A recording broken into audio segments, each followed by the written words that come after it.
અમદાવાદના સરદારનગર વિસ્તારમાં ડેમોલિશનની કાર્યવાહી હાથ ધરાઈ. કમલ તળાવ પર થયેલા દબાણો પર બુલડોઝર ફર્યું છે. 150થી વધુ મકાનોનું દબાણ દૂર કરવામાં આવ્યું. ગેરકાયદેસર બંધાયેલા મકાનો તોડી પાડવામાં આવ્યા છે. સવારથી જ અમદાવાદ મહાનગરપાલિકાની કામગીરી શરૂ થઈ ચૂકી છે. એક જ વાર નોટિસ આપી મકાનો ખાલી કરાવ્યા હોવાની વાત સ્થાનિકોએ કરી છે. સ્થાનિકોને અનેકવાર નોટિસ આપી હોવાનો એએમસીએ દાવો કર્યો છે. લોકોએ સ્વેચ્છાએ જગ્યા ખાલી કરી હોવાનો અધિકારીએ દાવો કર્યો છે. તો સરદારનગરમાં ડેમોલિશનની આ કામગીરી છે તે હાથ ધરવામાં આવી છે અને જેમાં એક જ નોટિસ આપીને આ દબાણની કાર્યવાહી શરૂ કરી હોવાનો સ્થાનિકો દાવો કરી રહ્યા છે. જ્યારે એએમસીએ પણ જણાવ્યું કે અનેક વખત નોટિસો પાઠવ્યા બાદ આ કામગીરી શરૂ કરાઈ છે. 4 પેઢીથી અહીંયા રહીએ છીએ. હવે ચોથી પેઢી આવી તો અમને અત્યારે ખાલી કરાવ. ત્યાં 4 પેઢી સરકાર ક્યાં હોઈ ગઈ હતી?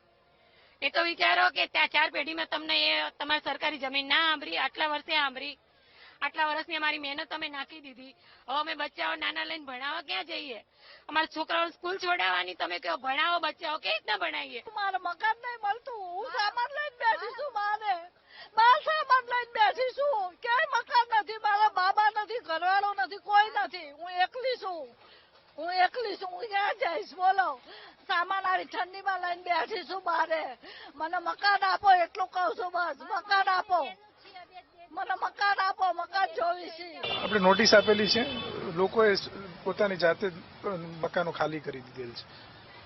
21 દિવસની બધાને નોટિસ આપેલી હતી. એ પછી બધાએ પોતાની જાતે મકાનો ખાલી કરી દીધી છે અને સ્થળ પર આવીને વારંવાર સૂચનાઓ આપી. સાથ સહકાર લોકોએ ખૂબ આપેલું.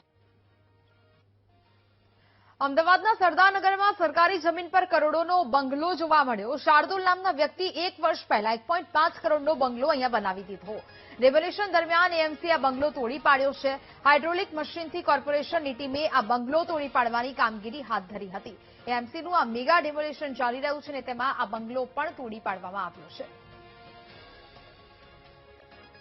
અમદાવાદ શહેરના સરદારનગર વિસ્તારમાં આવેલા કમલ તળાવની આસપાસનો જે વિસ્તાર છે, જે છેલ્લા કેટલાય વર્ષોથી દબાણ હેઠળ હતો, પરંતુ સ્થાનિકોની વાત કરવામાં આવે તો તેઓ 60 વર્ષથી અહીંયા રહી રહ્યા છે.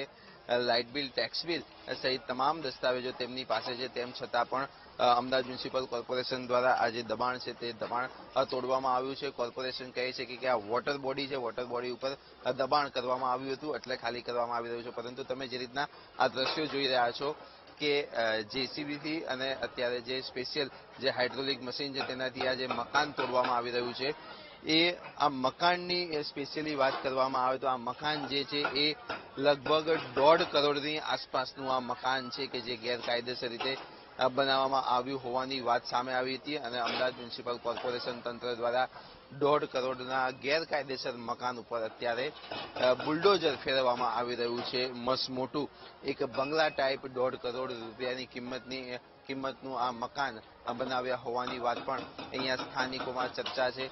મહત્વની વાત કરવામાં આવે તો કોર્પોરેશન દ્વારા તાત્કાલિક ધોરણે એટલે કે છેલ્લા 1 વર્ષથી નોટિસ આપવામાં આવતી હતી અને નોટિસનો કોઈ પણ પ્રત્યુત્તર ન આપતા હવે અંતિમ નોટિસ આપવામાં આવી હતી અને આજે આ ફાઇનલી ડિમોલિશનની કામગીરી શરૂ કરવામાં આવી છે. ત્યારે કહી શકાય કે સામાન્ય રીતે જો દબાણ તો થતું હોય છે, પરંતુ અમદાવાદ શહેરમાં 1.5 કરોડ રૂપિયાનો બંગલો એ પણ સરકારી જગ્યા ઉપર ગેરકાયદેસર બનાવવામાં આવ્યો હોય તેવો અજીબો કિસ્સો પણ સામે આવ્યો છે.